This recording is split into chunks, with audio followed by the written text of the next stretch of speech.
Mahabharata.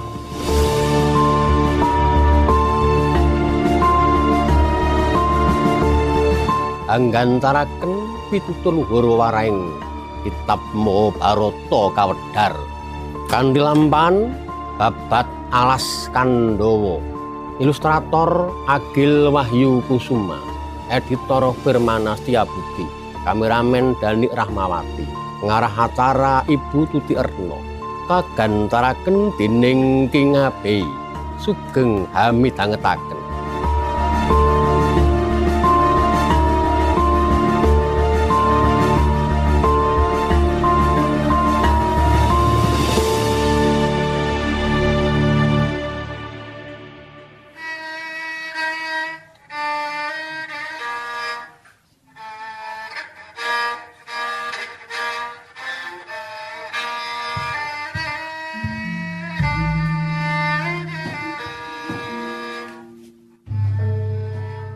Enjang wancenipun marbabak bang sumirat ing jagat wetan yang surya mijil warni abrit amber kadak sinawung warna kuning semijo lembayung anarawung rame saisining alam peksi-peksi samya ngoceh ing kekayon parandene ana gubuk ing madyaning wana sapa tambuh sapa weruh tu punika mustikaning Dyah Dewi Kunti tali brata ora mantra-mantra warandaning Narendra nagari Ngastina Prabu Pandhu Dewanata parandene nalika samana Anandang Sudra Sempali mapan madyaning mana nujuwan cenjing risang putri rateng kados limreng pawestri nggodhog wedang sarta masak ngliwet kinarya boganipun para putra eling-eling wanita inuhung nadyan lagi rateng tan kendhat denya enget marang panguwasaning kang gawe jagat semedi maladining sarwi dzikir tumungkul meminta panguwasaning Gusti mrih pikantuk pajar tundhating penandang para putra-putra Pandhawa sageta tumunten pikantuk kamulyan jati risaksana denya mangke risang putri kasarupraptanipun ingkang putra panengah Pandhawa Raden Permati sarwi ambayongi putri saking gari Pancala Artna Pancali ya Dewi Dropadi ganggeng ngirim-irim arum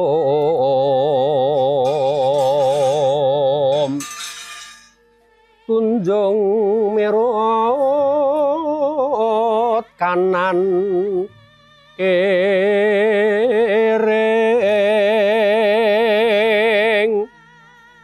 delek nyangronging sela lelumute angalingi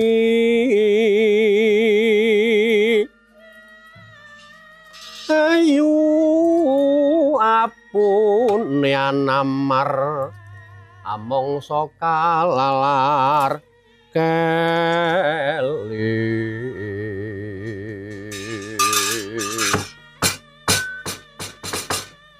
kawula nuwun Ibu amit-amit pasang kaliman tabik boten nami ingkang putra menika nguru beda Kanjeng Ibu ingkang katemben rerateng tuwin mangsak kalana kula sowan Ibu ya anakku wong bagus Arjuna Permadi Dananjaya wong bagus kepriye nggih ranggon Mulalana Brata ninggal pun Ibu mapan ing gegubuk ing madyaning wana Kamyaka Ibu boten nginten boten klegewa.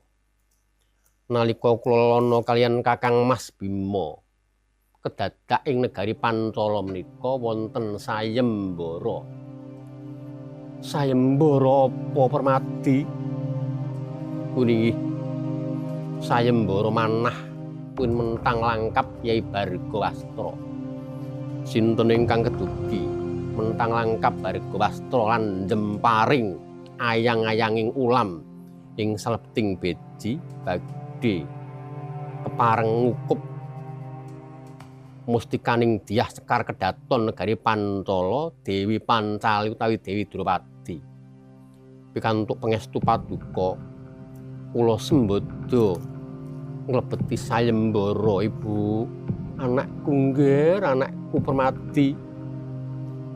Ora ilang-ilang anggonmu Meguru Residruna kang mumpuni widya hasta marjayang yuda Permati. Iki kok ana putri Sulistya ing warna ayune nganti pun ibu blereng. Dasar ngagem busana raja keputren iki sapa Permati? Nggih. Inggih menika Ratu Pancali, Bu. Kanjeng Ratu, kula pun Pancali Kanjeng Ratu. Ngaturaken pangabekti mugi konjuk Kanjeng Ratu. Duh sang putri ingkang pindho Hapsari. Ora trep yen jeneng sira nyebut ingsun iki Kanjeng Ratu, ya pancen biyen Kunti kemau ratu negara Ngastina nanging Nini wis kendhang kapratundang saka praja semudi sibratake dening para Kurawa. Ibu, piye nggih wong bagus? Gandeng kula sampun saged mupu sayembara. Dening tiyang sepuhipun Ratu Pancali menika Paman Drupada. Ingkang kadriyos rumiyin ugi siswanipun Kanjeng Rama Prabu Pandhu Dewanata. Ngersakaken kula badhe kadhaupaken kaliyan Ratu Pancali sisan damel Kanjeng Ibu Kakang Mas Puntadewa Bima menapa dene pinten tangsen kinen boyong ing negari Pancala badhe kamulyakaken. Ibu jagat Dewa Bathara wasisaning Bathara jagat Arjuna trep kelawan impen kang tak tampa jeneng sira ketiban rembulan jebul. Sira bakal kaalap mantu dening Yayi Prabu Drupada lan entuk wanita kang sulistya ing warna. Muga-muga kasembadan anggonmu omah-omah kula pun ibu seneng banget dene Kunti lan anak-anake ora sida ngayam malas lelono turut alas nanging bakal melu ngenger ing negara Pancala. Permati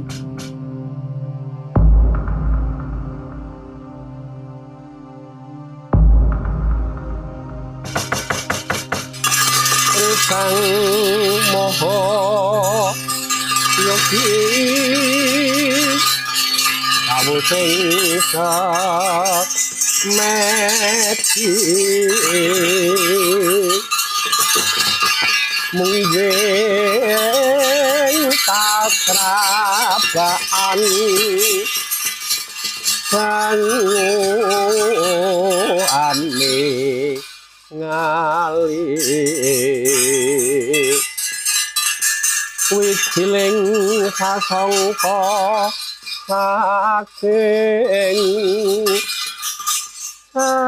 saking anggraning wukir aglaring karnan yasira.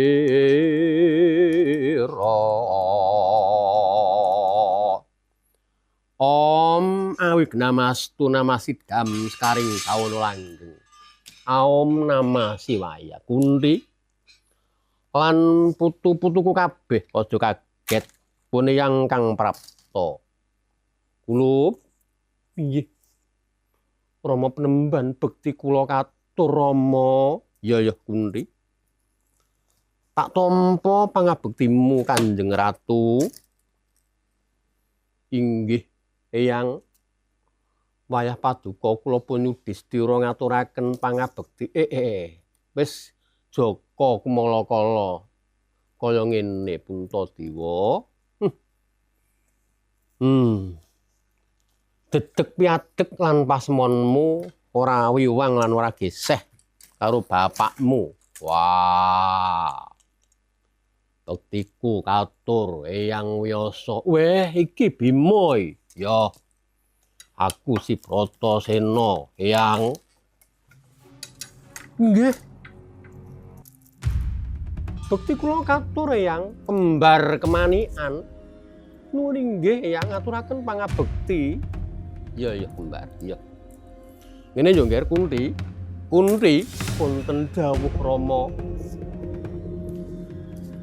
Purwa Madyawasana pun Eyang wis ngerti yen anakmu lanang si Panengah Permati menang sayembara mentang langkap lan bakale diapek mantu dening Drupada. Nanging ngene yo nggih. Permati punten dawuh Eyang aja kaget ya li. Kridane ngati ora bisa mbedah kutaning pasti budidayane menungsa ora bisa ngungkuli garis ingkang kawasa yen tak dulu saka netra kawit kadewataning pun Eyang. Permadi lan Drupadi ku mau ora didu. Sebab yen dipitung tiba sampar mangke besuke ora becik kulup turta. Yen kowe ndhisiki rabi mongko kakang-kakangmu urung rabi kuwi jenenge Deksura. Kuwi jenenge nglangkai wong tuwa. Nekake walang sangker. Lajeng kados pundi Rama saka pamrayodaning pune. Drupadi kuwi dudu jodoning Permadi ning jodoning Yudhistira utawa Puntadewa. Sebab Drupadi ki mau pawakan lencir kuning kuwi jenenge kunci kencana. Wong wadon pawakan kunci kencana kuwi besok yen dimengku dening kakung, kakunge bakal mundhak derajate mula. Pundi? Dawing pun Eyang wanti-wanti marang sira. Mara gagih Puntadewa kudu tak dodokke kelawan si Pancali utawa Drupadi.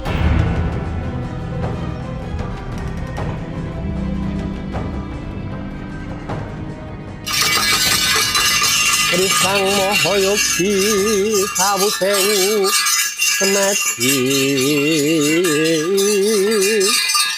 munggreng patrabaan sangu ane ngali Ujung sasangka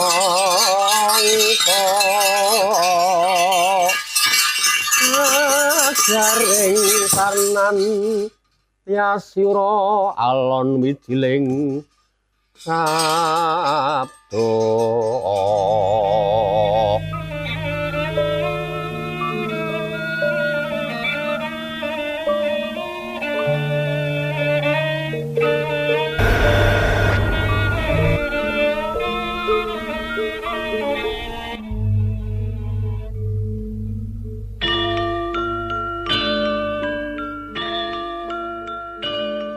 Aja kaget Kanjeng Ratu pun Eyang ingkang prapta. Aduh, paman Nesi Bisma, bukti kula katur paman. Ya. Tobat Kunti. Permati Puntadewa Pandhawa kabeh. Kok bisa timen sira iku mau gawe susah ing pun Eyang? Lan wakmu Destarasta lan pamanmu Widura rumangsaku kaya tepung gelang aku nggonku goleki kowe kuwi. Kunti lan anak-anak sak bubaring bale gala-gala Kurawa ngobong omah ing desa Warnabrata. Alok kondhange negara Ngastina Kunti sak anak-anake wis mati. Kuwi ucape Sengkuni karo wong-wong Buddha ing negara Ngastina. Nanging yen Bisma ora bisa dibodhokake bab lagat lan pasmoning Sengkuni iku mau Puneyang wis krasa mula. Puneyang kongkonan marang Patih Ngastina pamanmu Widura nganggo cara apa muris slameting para Pandhawa. Pamanmu duwe pertikel kongkonan putrane si Sanjaya nggawe urung-urung ing sak ngisoring Bali Waranawata. Urung-urung iku mau digawe njemblong dawa nganti tumeka tengah alas dadi dalan keselamatanmu kabeh. Saiki Kunti lan putu-putuku para Pandhawa kowe ora kena swala ayo tak boyong bali, tak jenengake ratu ing negara Ngastina Puntadewa. Aduh, Eyang jimat kuwin pepunden kula rinten dalu. Mboten nami kula menika ndaga dahipun Kanjeng Eyang menika mboten nanging menawi kula kenen mantuk ing negari Ngastina kula mboten sagah. Loh, kowe lah. Lah Ngastina ki omahmu dhewe kok kowe mau mulih ki apa kowe arep ngayam malas? Apa dadi wong mbambung apa piye? Mboten ya. Kula badhe lelana brata ing madyaning wana katemben kemawon wonten dahipun Kanjeng Eyang Yasa. Kula kinen dhaupan kaliyan Arna Pancali ateges Pandhawa menika badhe dipun ayomi paman Drupada mapan ing negari Pancala. Bela kan. Kunti Pandhawa dadi Punta iku sarep dhaup to inggih mekaten dawuhipun Kanjeng Eyang. Yo Kunti Puneyang seneng banget. Dene sira wis entuk dudu Puntadewa nanging gandenge wis diangkat dadi putra Makuta atau putra mahkota. Kowe kudu dadi ratu ing negara Ngastina. Mongko yen tak sawang kowe iki ora rukun karo dulurmu para Kurawa. Puneyang wis nggawe ketepan negara Ngastina tak paro kang separo lor lan kulon yaiku ing tlatah alas Kandhawa. Tetepo dadi pancening Pandhawa nadyan isih wujud alas Puntadewa. Babatana dadi negara. Lan kowe saadadimu muktiya ing alas Kandhawa Punta. Bremara reh manguswa ambrengeng kadya karunaning kaswase.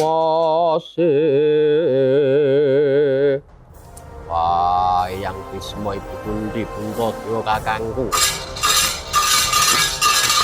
Matur nuwun. Ini Dastarastra Eyang Bisma mikir para Pandhawa pancen ora sudi ning kono amor karo Kurawa. Gandeng penyan wis maring alas Kandhawa. Aja melu-melu tak babate dhewe. Lho. Alas sakmo nambani karo mbok babati dhewe ya. Apa-apa. Wis kondang alas Kandhawa iku mau gawat kaliwat-liwat wingit awerit. Satu mara satu mati jalma mara jalma mati. Aku ora lila yen kakangku ibuku entuk perkara alas Kandhawa mula aku njaluk pamit Ibu. Eyang aku njaluk pamit bakal babat alas Kandhawa.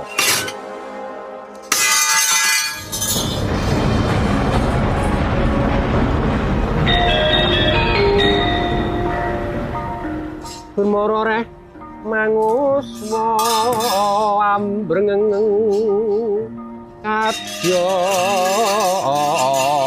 karunaning kaswase aneng marga amalakun risang gondo wastrat modho lang lalu mangulati surya mangrangsang wayah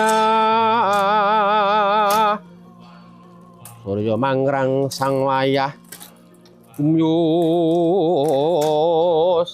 amara wayan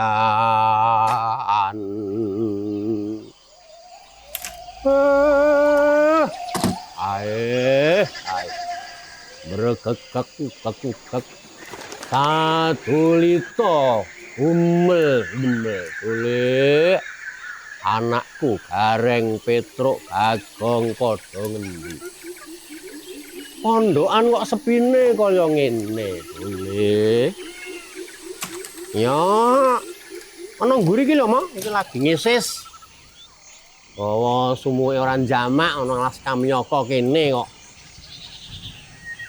aku ku sing tak pikir bendaramu. Ndara sapa, Mo? Lah ya Ndara Permadi kuwi. Arkasa ngleboni sayembara nganti menang. Mentang langkap ing Pantala. Tibake, Dule. Tibake pripun? Ora entuk dhawuh karo Pancali. Aduh. Oh, alah Ndara. Sakit banget patah hati no mau. Lah iya. Mongko Ndara Putri Drupadi piyuh gandrunge karo sing karo Ndara Permadi wis ora elok-elok. Lah sapa wong ora gandrung baguse kaya ngono Sekti Mandraguna.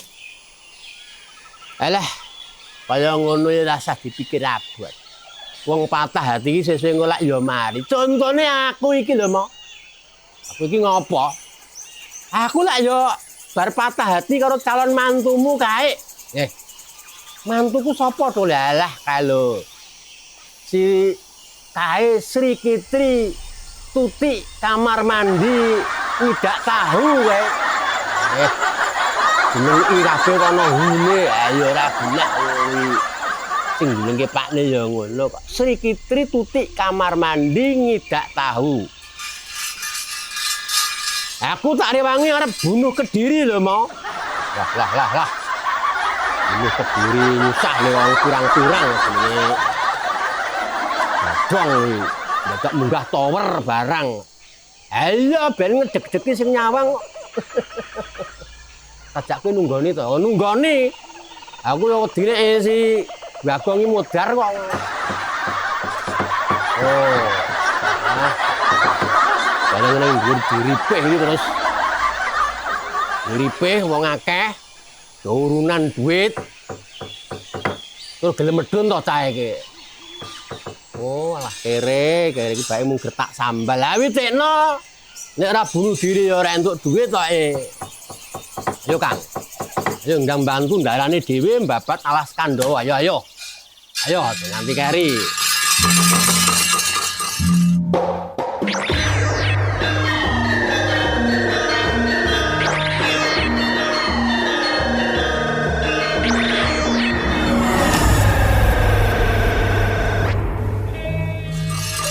Enjing bisal gemuruh saking nagri Ngastina Ong ingkang bala kusma abrabusanan nira lir surya mekalira saking dolo nidi arasa madangi jagat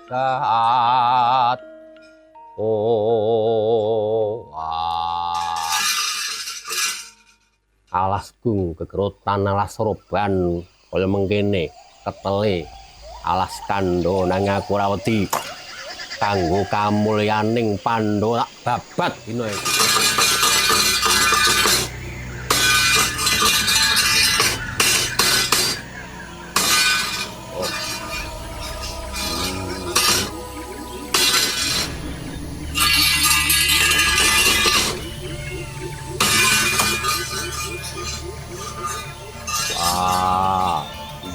kawan ora padha ngrewangi.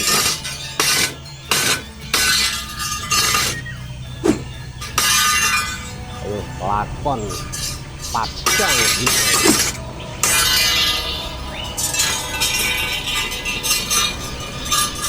Wah, kadalah. Wah, lah kok omahku dirusaki karo apa bocah edan iki. Mandek, Gus. Mandek, mandek, Gus.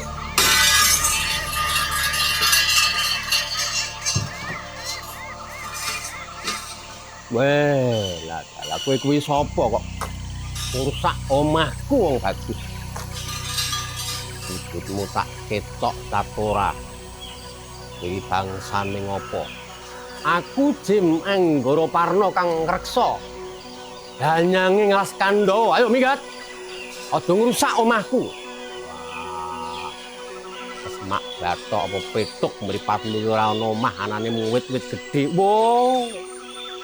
Najan rumangsamu wit gedhe nanging iki janjane omah gedhong-gedhong kraton. Kraton Kandhawa rewet lah iki. Waduh. Akeh duit. Ngaduo kabeh ora wedi. Wah.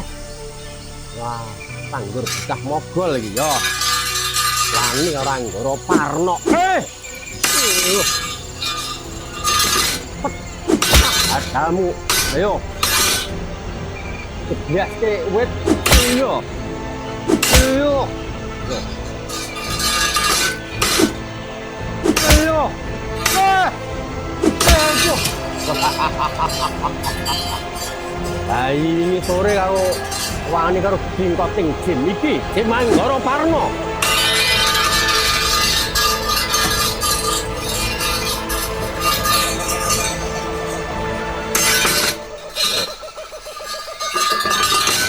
Ayo, minggat.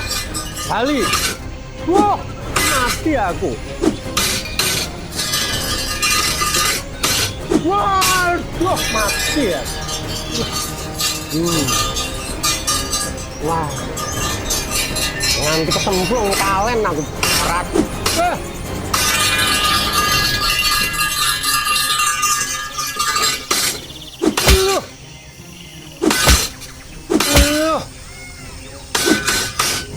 Wah, mati aku. Ayo, sambato. Aduh. Wah, mati aku. Aduh.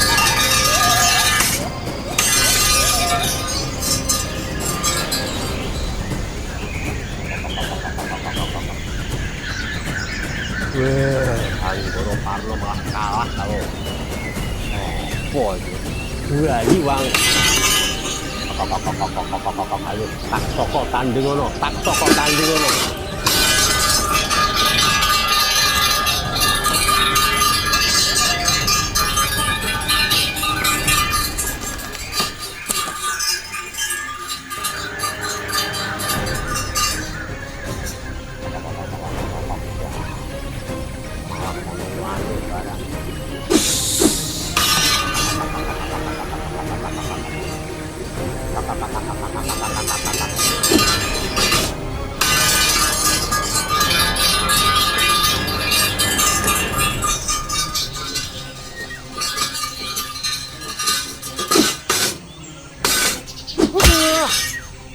Sabet set remuk wandamu kowe.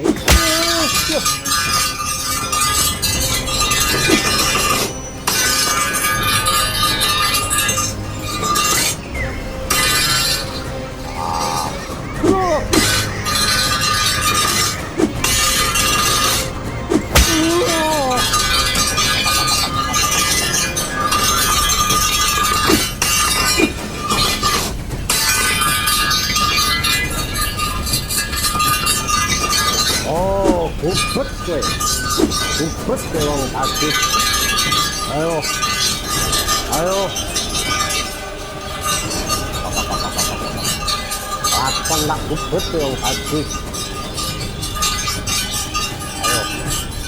Ayo. Ayo. Ayo. Manut aku.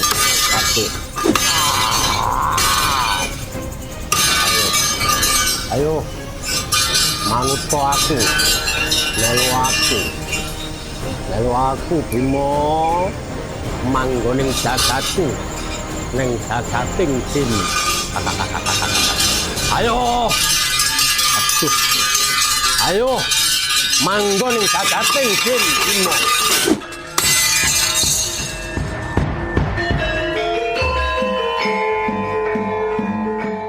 Para miyarsa, mekaten gandaring carita wayang. Kingabehi sakoncanipun pamit, mugi panggihaning minggu ngajeng. Nuwun.